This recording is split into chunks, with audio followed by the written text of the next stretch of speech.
All right, guys. Welcome to another episode of the Coin Vigilante podcast. So today I'm doing something new. I've never done this before in my life. We're going live. I'm here with BriFitDance. A lot of people who don't know you, she has done an incredible job. I think she basically jump-started the entire bull run. She made a video that went viral everywhere, and it was about Michael Saylor. I can remember it. It's I don't know what you were saying, bull, bull, bull, and it was just sick. It was really cool. So anyway, I wanted to bring you in. We got BriFitDance. If you don't know her, follow her on Twitter at BriFitDance. Okay, you'll find all her content there, all her music, all her songs that she does. But anyway, for those that don't know you, Bri, can you give us a little bit of your background as to how you got into crypto, maybe career-wise too, with the dancing and singing that you do? I think people want to hear that. Okay, sure. So I basically started just dancing, just publishing, or not publishing, but posting YouTube videos, like dancing videos. And I got into TikTok and all these other platforms. And this started in 2019. So I was basically just starting this whole like BriFitDance journey since then. And then on Twitter, I started doing these Bitcoin music videos in October 2020. Okay. And it was like during this COVID pandemic. Mm-hmm. And a lot of people were like using their phones. So I was like, yeah, maybe I should do this now because they have free time. So I'm like, why not? And yeah, I think this bull run really started with my song because it was literally like October and Michael Saylor was doing all these like interviews and podcasts right after. Yeah. So I think like I helped him. Like I because think you did. yeah, because not many people knew him and people were like asking like who is this guy or who is BriFitDance. They were asking like what are they, like who are they? Yeah. So yeah, Hey, it but was like overnight to like 600,000 views like fast, and my notifications just kept kept that's popping on my crazy. phone. So it was That's like, crazy. yeah, it Well, is. I just remember like when you tweeted that and when it went viral, like everyone was captivated because it's just a different style that you brought to the game. I mean, I haven't seen much of the style that you've put, and I don't know, it's just impressive because you managed to capture the attention of everyone in crypto. I mean, you got retweets from the biggest guys out there with hundreds of thousands of followers, so it was really cool. But so you know, with that said, what is the thing that got you interested into Bitcoin? Why did you pick Michael Saylor for that song, and why Bitcoin? So I love Bitcoin. First of all, is like the best asset or investment you could ever own. Um, I always check the price. I'm always like listening to Bitcoin podcasts and trying to learn as much as I can about it. Right. Um, and I just think it teaches us discipline, personal responsibility, and just overall like motivation as well. And I was like, why not combine it with belly dancing? Because that's what I mostly do, belly Uh-huh. dancing and hoop dancing. There wasn't really hoop dancing in that video, but I've incorporated that in the other videos. But with Michael Saylor, I was just like astonished as it, like for his purchase. Like um, it was like I forget what the what the amount was, but it was like so much, and I was like, dang, like Yeah. for his, with his balance sheet for his company, Well, Marcus, now I think now the company owns about 90 million Bitcoin. So it's a ton. 90,000, 90,000. Or, not 90 million. Yeah, 90 million. Yeah, we just quadrupled the supply of Bitcoin, guys, with my mind right now. That would be big. I, I I just pulled a Federal Reserve move right there. Jerome Powell right here. No, I'm kidding. Okay. No, Nine. he has a lot of 90,000. Bitcoin though, like Oh yeah, personally, personally. and for his company. So it's Yeah. like amazing. And he always talks about like it's just how amazing he talks about it, like engineering and all these like. I mean, I'm like, whoa, I can't understand it, but I'm like, Yeah. whoa. Well, I mean, it's interesting because I remember I was listening to some podcast and I don't know who he was talking to, maybe Pompliano, and it just captivated me because he was connecting it to basically previous technology. So he was talking about how, basically Amazon decentralized everything. It uses software, right? So you used to just only have to go to retail stores physically in order to get products. Now, what Amazon did is it decentralized everything. You can go to one single place and location to get products from anywhere. Same thing with Blockbuster, right? The same thing. Movies, either you go to the movie theater or you go to Blockbuster. Now, what is it? Decentralization of media, essentially, right? You go to Netflix, everything is there. Phones, same thing, communication wise, decentralized. We're using software. And in the same manner, what's going on? Who is to say that we can't do the same thing with money, which is what we're seeing today? And so I think that's the big part about, I made that connection. I'm like, wow, you're right. I mean, it's not just kind of like some, currency that's just out there and, it just has value About because, technology, because yeah, I mean, technology is like the new era, the new revolution. yeah, So Michael, he like emphasizes that part, like technology is just the future. So why not, money? Why not make it right. money? Yeah. And it's crazy. So, but yeah, I mean, the reason why I got into Bitcoin was, and I've said this in previous podcasts, but, I'm talking to you right now and, Yeah, sure. I figured that there's an issue right now with the current system, right? All the printing, I think if you count the 1.9 trillion stimulus that just passed, that basically means that 30 to 40% of all the dollars in the existence of the United States have been printed within a year and a half to 2 years or something like that.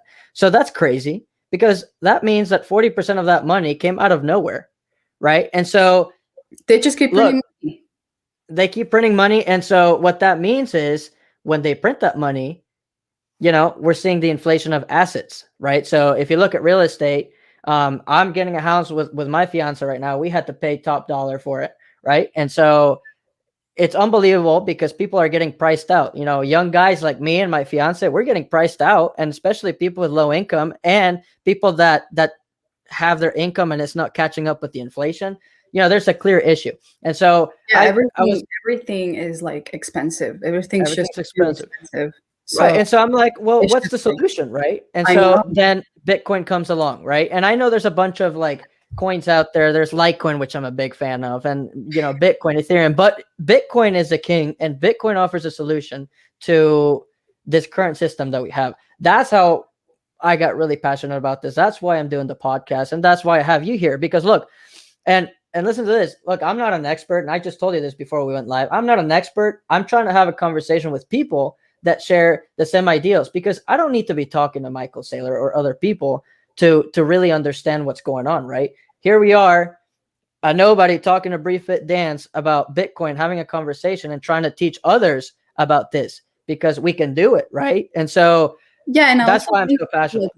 like my music videos kind of help people learn about, or I guess spread awareness for Bitcoin and get to know all these Bitcoin VIP members, as I call them. Yeah. They're getting to know them and Bitcoin, if they share it. If they don't share it, that's okay. But I would like as many retweets as possible on my songs, so that, people can learn. Because there's always like a story behind these videos. It's not only like me dancing. It's Right. just, like it's a story about Bitcoin and about the BIP member. So see, that's interesting. So you're trying to put a message out there with your music. It's pretty cool. That's Yes, pretty cool. yes, and also motivating people to stay active. I stay active by dancing. That's one way. I Yeah, mean, there's other ways: walking, like biking, so many other ways. But that's it's cool. important for fitness. Well, and what's cool though is that, health. yeah, fitness is huge. Health is huge. And what's cool is that you're using your talents, to do this. And just like me, I started with this podcast. People are liking the podcast, are listening to it. And, I'm kind of using a little bit of my skills to do it. Right. I like talking. I like talking to Your people. knowledge. Knowledge, exactly. So, I think that's something that people need to do because you know what? There's so many people focused on the price of Bitcoin and cryptos, and they want to get rich quick, and they're always complaining on Twitter. So I make a post about something, Oh my god. complaining, and I'm like, do you What want to what do like, what do you think we should do? Like trade, well, hold. I'm a big holder, so I hold unless you're like insanely good at trading and you're a professional. I don't recommend you should be trying to call tops, bottoms, or trying to figure out where the I market's mean going. market. Like, Right. so for example, let's talk about Litecoin. A lot of my followers like Litecoin. Litecoin was at 330. It dropped $100 a day ago. I mean, just last People night. hold. Right. And you know what people told me, people that I know, right? Because I have my fiance's family, that owns Litecoin and stuff like that. Some of them, they were telling me, oh man, I should have sold, when it was at the top so I could have bought lower. I'm like, how would you have known?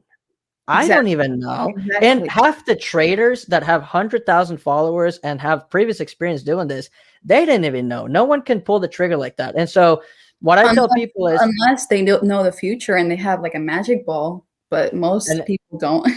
and it's impossible. So here's what I tell people: like, look, you want to scale in to Bitcoin and whatever you're buying, because what's going on here? Oh, someone just we're getting comments. It's the first time I get a comment here. Let's make a song in Spanish. Ooh, pressure's on you. Okay, but God. I tell people, hey, scale in, because if you put your entire cash position into one trade, you're putting so much at risk. And so buy on dips, buy slowly, and that's what I tell. And I tell people too. I made a tweet just recently. I'm like, if you really care about crypto, what are you really doing? What are you putting on the table that's creating value to people? Are you spreading the message? Are you being an advocate? Do you just want to get rich quick? What are you doing, right? So for example, I just wrote a newsletter to for Hedge. Hedge is a new project that's coming along, and I'm talking to the CEO and co-founder, and he has been working for 2.5 years, throughout the entire bear market, on making a company that can allow people to get paid in Bitcoin, Litecoin, or Ethereum. And so that's huge because That's big. I don't know if any company that does that. I'm sure there's one out there or two, but essentially what's happening is throughout this time, his team and that guy David Schwartz have been working relentlessly to work on this project to allow people to, because everyday people sometimes they don't want to, with this product that they're launching, they can basically decide what portion of their paycheck that they receive every 2 weeks, what portion they want from cash into directly into Bitcoin, and it's going to be sent directly into their wallets. The users, the people getting paid, don't have to do anything. No one has to worry about it. And that's huge because at that point, you're not trying to time the market. You're not trying to go on Trading View and try to figure out when should I buy. Every 2 weeks, you have 20% of Bitcoin going into your wallet and you just don't touch it. You don't care about it. Kind of like a 401k. Hold it. Hold it. Hold. So, Because I mean, I don't know. What do you think? What do you think about holding or trading and all these things? I think you should just hold it. I mean, we're still early to me, like we're still early. Like Bitcoin, has been like living for like 11 years kind of. Right. And I just think like we're still early. This 50,000, 60,000 value isn't much. Right. So I'm just saying buy and hold, or if you get donations, that's better. Yeah. Donations, and just hold it. Don't do anything with it. Um, I mean, I've learned that through so many like podcasts, videos, and there's this guy, Adam Meister. I don't know if you know him. I don't know if I've heard him. Yeah, Adam Meister. He basically just he's so like on it. He's like buy and hold, do not touch your Bitcoin. You're going to thank me later. He's like, I'm offended by selling. No, just like, oh my gosh, like I love him. But yeah, that's what everybody should do. So that's what I think. Yeah. And if you look at, I don't know if I can pull it up. Maybe not, too complicated. But anyway, for this newsletter, I pulled up, because basically what Michael Saylor did is basically dollar cost average, right? He was scaling in throughout his purchases. I think his company has made about 7 purchases of Bitcoin ever since, I don't know when he started. Stopping, though. That's the thing. Yeah. Yeah. But I mean, since August or whenever he started, he was scaling in, and I have a chart where it shows exactly at which point he was buying, right? And he's buying in an uptrend, but he's buying when it corrects a little bit. He's never going, I'm going to full send my entire cash position into Bitcoin. And so, but he's the greatest example of a guy that's dollar cost averaging. I think he's up 250% on his investment when you combine all the purchases that he's made. Who's going to hate a 250% return? I'll take it any day. I mean, and so I think that's huge from that perspective. He's so open about it. He's like, yeah, I'm not selling. Yeah. I wonder though, what do you think? So what are your thoughts on this? Look, in 2017, and if you actually look at the cycles, when you look at the graph, in 2017, Bitcoin corrected 80 to 90%. It was ugly. 2017, 2018. It was just ugly. Terrible looking chart. Do you think that this is going to happen again? Yeah, people think it's going to happen again. I'm like, I don't think so. This is way different because big players are coming in, like institutional buyers, like people like Michael Saylor, billionaires like Michael Saylor are coming in, and you never know. Maybe banks, you never know. Yeah, true. So I think it's different this time. I think before it was just retail buyers. Okay. Yeah. Yeah, I think it's so much different right now. And maybe with my videos, people are buying Bitcoin. Yeah, there you go. Yeah, your videos are going to make the difference this time. We're not going to see Bitcoin drop 90%. But I don't think so. Yeah. But I don't know. I mean, when Bitcoin, but I can't, I can't. Hey, it's an open discussion. We can talk about anything here. So, but what's interesting, when Bitcoin rose from 10,000 to about 30,000 or something like that, since it's October run, right? When October hit, which is basically when you put your video up, right? You jump started the entire bull run, Bri. Okay, people have to know that. People have to know that the moment you put that video, not many people say that, so I'm like grateful for that. Thank you. Well, I don't think people just realize that you happened to put that video when Michael Saylor bought that, and it jump started everything. Really, I mean, that's when it did. So basically, we saw this huge rise, and people, as Michael Saylor was showing up, putting Bitcoin in his balance sheet, and as other companies were coming up saying, "Hey, we're institutional buyers. This time we have investors." Right, we can do that too. But what I'm saying is, people were so complacent, and they were like, "Oh yeah, we're never going to see Bitcoin drop 30% like we saw in the previous bull." Because in the previous bull run, Bitcoin had 6 to 7 times where it corrected 30 to 40% in an upward trend, right? And so people are saying, well, there's no way Bitcoin can drop 30% now or 40% when we have institutional buyers. Well, guess what happened? Later, or sooner than later, it dropped 30% again. So Bitcoin did pull that 30% drop down. So that's where I'm kind of thinking, man, I don't know, because maybe it will happen to where we have maybe not 90%, but maybe 70%. And look, Bitcoin is a beast. I mean, you will not expect the things that come from Bitcoin on the drawdowns and on the upside. But I do think a lot of people, and Dan Held, I think that's his name, he talks a lot about the Bitcoin super cycle, and he also wrote a newsletter. So, I don't know if I read all of it, but from what I gathered is that because of the mass adoption that we're seeing in Bitcoin, as more people hold it, right? We're going to see the volatility decrease, and we're going to see the price of Bitcoin stabilize. So it's going to be a more, I don't know, more secure, more stable currency to where we're not going to see that fluctuation, right? Instead of Bitcoin dropping 70%, 90%, it's going to keep going. And so it's going to be a steady climb, but I don't know. I mean, that I guess that's something we're going to have to experience in a couple of years to know if it will drop or not. But I think it's flowing from the weak to the strong hands because people Mhm. keep buying, and people are gonna sell their Bitcoin, but they're gonna run out of Bitcoin to sell. Yeah, true. And we're seeing that. So if you follow the right people on Twitter, you're seeing that there's a supply shock. So there's a supply Oh yeah. shortage with Bitcoin because literally all the Bitcoin in the exchanges is literally being taken away. So people are buying it. And so that just tells you that the demand far outweighs the supply. And so I think that that's something that people don't understand. Look, there are so many people out there that have no idea what's going on with Bitcoin. So I want you to explain Bitcoin to them. So let's say in the simplest words. So let's say there's a guy walking around. I guess we look like siblings, Brie. Someone just got. Can you see the comments? Oh no, I can't. Okay, well that's annoying. How do we? Maybe I can There pull you it go. up. There you go. I pulled it up right here. I can pull them up. Oh, you two look like siblings. Well, And okay. Well, I can say where I'm from, right? yeah.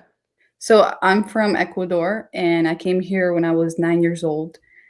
So it's been about 11 years. I'm 21 right now, and I came here with my family, my parents, and my brother. We just wanted a better life, better future, more opportunities, and I'm glad we did. So, yeah. Huh. Cool. Cool. Yeah. Well, I'm from Mexico, and I feel like a lot of immigrants or people that are coming from different countries, um, always have a similar or tend to have a similar reason why they come to the US. And so, it was the same reason, right? Better education, safety, opportunities. Look, if I would not have made the decision and my family would not have made the decision to come to the US, I would not be talking to you right now. Guaranteed. Guaranteed. And I would most likely not be a Bitcoin holder. I would not be talking to the people that I'm talking to right now. I mean, it's impossible. And so it's crazy that the I wouldn't be opportunities. talking to you if I didn't come. Exactly. So I mean, the opportunities are definitely here. Or And so speaking in English. I never yeah, knew, honestly, I always thought that I was bad in English. Like, I always got bad grades because I didn't like the English language.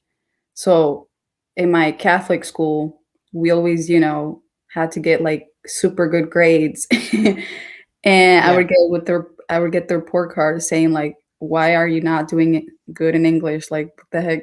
yeah, Yeah, but I had to forcefully literally learn the hard way.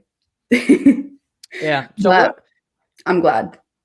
what would you say though? So in Ecuador, is there hyperinflation going on? Like, is there something like Venezuela, something like that? Because for example, in Mexico, if you look at everywhere else, a lot of people in different countries, especially Latin America, Asian countries or other countries, there's a lot of Yeah. hyperinflation. And so is Yes, there an issue yes, there there where the purchasing power is too low? Yes, yes. And COVID has hit them really hard. Not many jobs are available for them, and Right. it's really just sad. I mean, for the whole world, it's sad. I mean, Yeah. it's And I taking think, down businesses, job, like just small jobs that they had, right. it's And for people that don't know, right? So, part of the reason, so in the worst economic crisis that we've seen since the Great Depression, we Mhm. are seeing one of the biggest wealth disparities happening, not just in the US, but in countries all over the world. And what do I mean by this? With all the printing that the countries are doing, with the Federal Reserve, fiscal and monetary irresponsibility is causing, with all this printing, we're seeing asset inflation. So what's happening to real estate? It's going through the roof. What's happening to commodities? Going through the roof. Equities going through the roof. Stock market's making all-time high after bad news after bad news after bad news after bad news, right? They're not even making revenue. They're not making income. They're not doing anything. literally almost with every bad news that comes, a new all-time high is being made. And part of the reason is because this money that is being printed out of thin air, literally, they pull up this and they hit command print and add a bunch of zeros.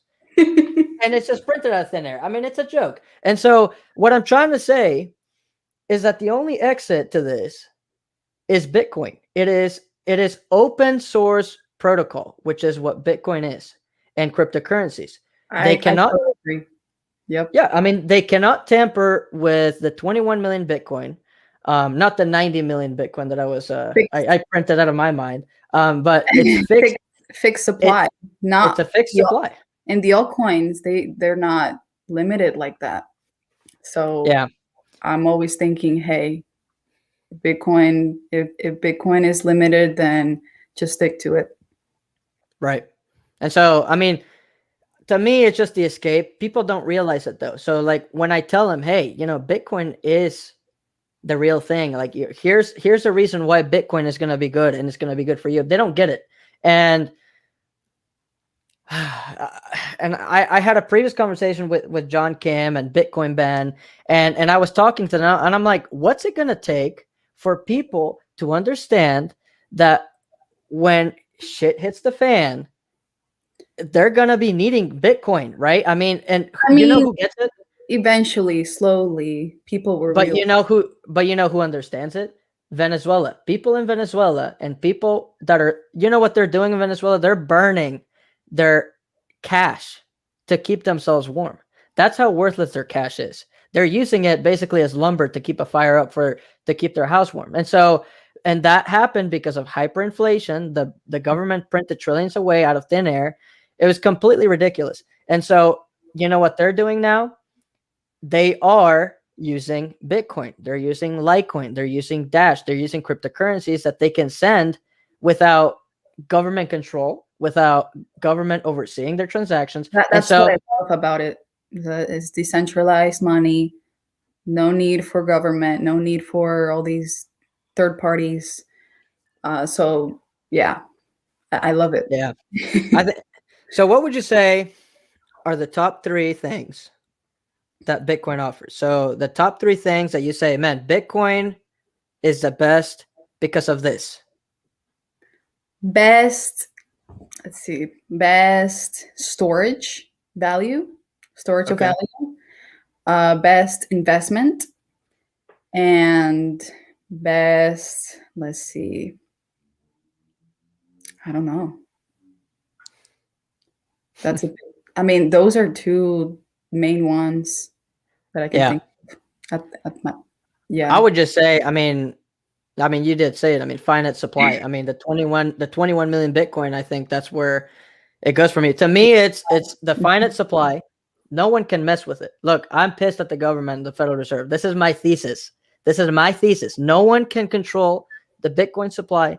No one, and it's fully transparent, right? There is no corruption that can happen with Bitcoin, right? And so there's too many good things that it offers, and people don't realize it. And Bitcoin, it's funny because Bitcoin doesn't care. Doesn't care about politics, religion, sex. Like it just like does its own thing.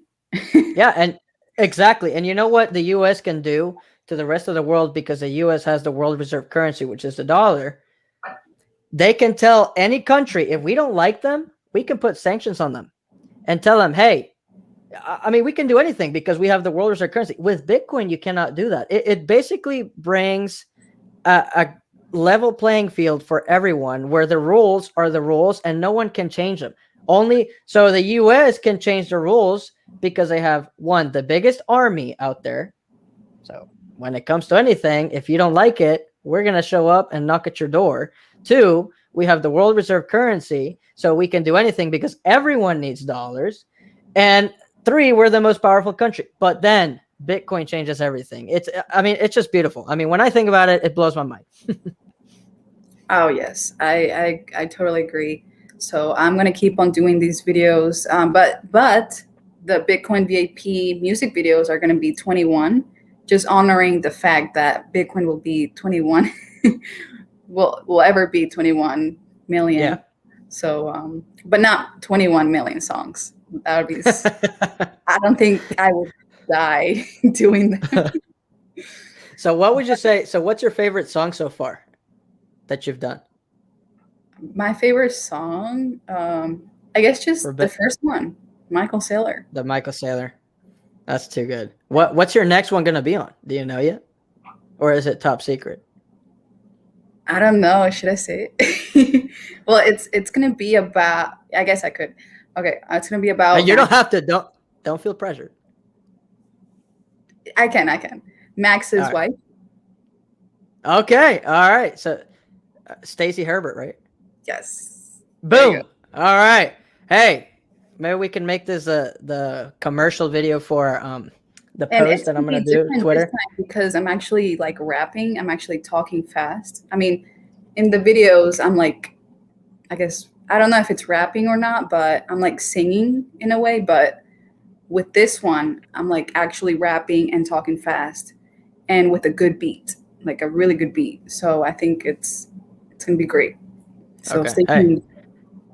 I'm excited. I'm excited. Okay, so I don't want to put you on the spot, but you mentioned that you might be able to do a freestyle of Bitcoin.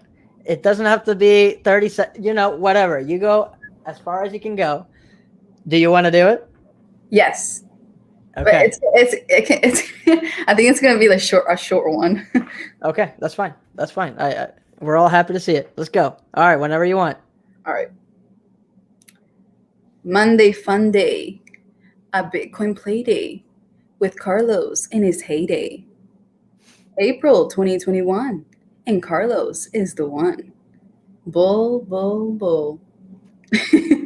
Boom. Okay, I like that. Do you like Let's that? go. Yeah, getting the Bitcoin vibes here. Let's go. All right. There Nice. you It go. kind of, I like it. I like how you brought the bull, bull, bull from Michael Saylor. That's pretty good. I always But say anyway. bull, bull, bull at the end of my music videos. So that's like Okay. in my head. Gotcha. I All always right. sing bull, bull, bull every time, like just like walking in my house. I'm like bull, bull, bull. I literally have my roommate. He doesn't know anything about Bitcoin, but when your first song came out, I pulled it up in my big speaker right here. I blasted it for like multiple hours that same day because I loved it. Like it was just too good. Even Oh my wow. fiance, I'm grateful. Thank you.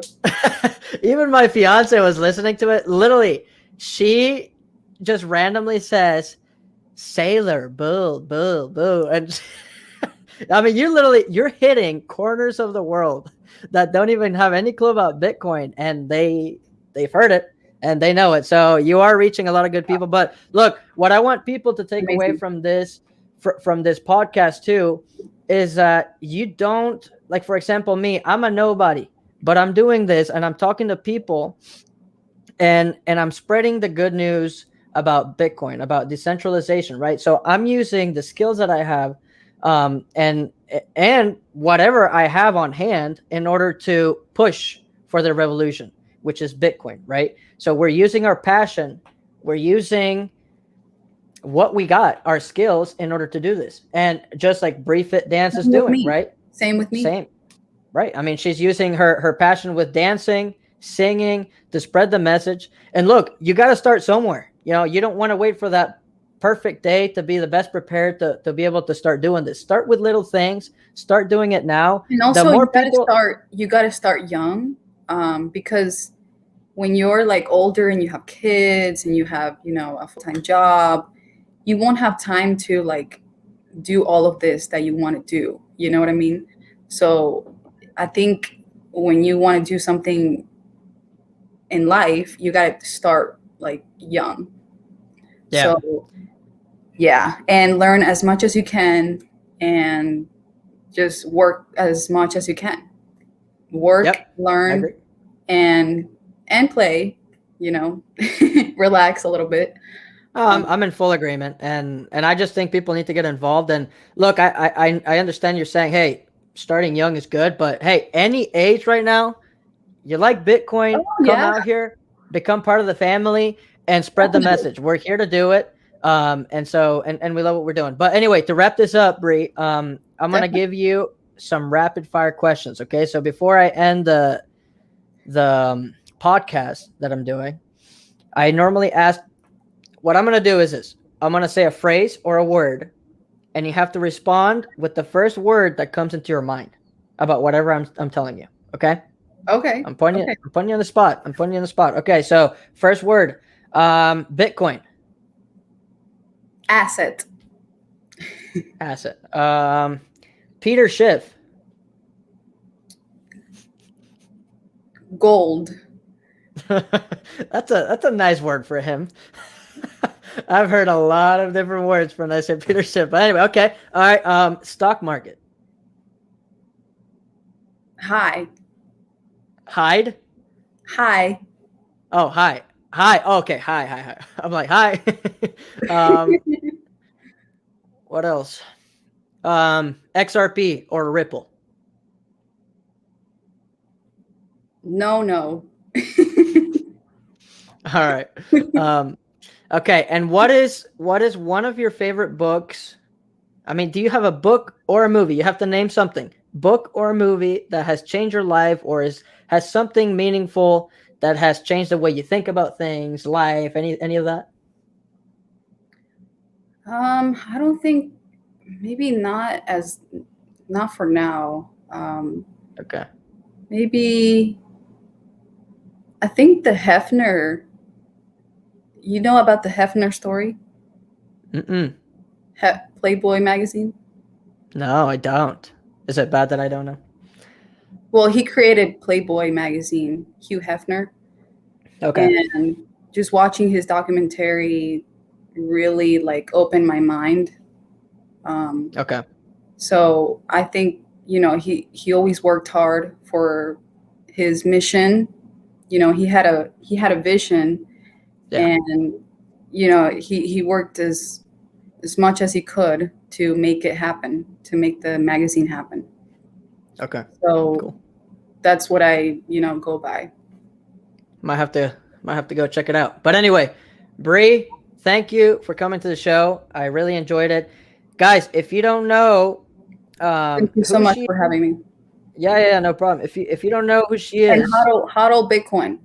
hodl Bitcoin, and add her on Twitter, BriFitDance. Okay, that's her username, and she's coming up with good content, dancing and all that stuff for Bitcoin, which we need. All right, we need that. So anyway, thanks for coming. Thank you so much.